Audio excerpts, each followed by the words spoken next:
mula sa buhay na nakatali sa kilusan.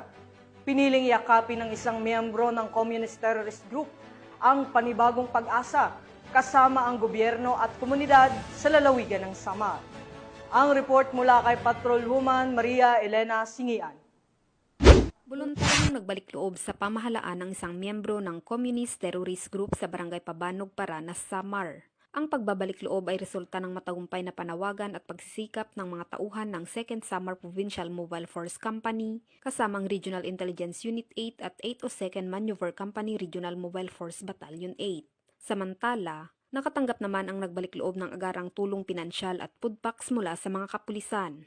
Ang nasabing surrendery ay nasa kustudiya ng 2nd Samar PMFC para sa facilitation ng kanyang posibleng enrollment sa programa ng ating gobyerno na Enhanced Comprehensive Local Integration Program o ECLIP. Muling hinimok ng pambansang pulisya ang ibang mga miyembro at taga-suporta ng CTGs na iwaksina ang maling ideolohiya at magbalik loob sa ating gobyerno upang mabuhay ng payapa kasamang kanilang mga mahal sa buhay.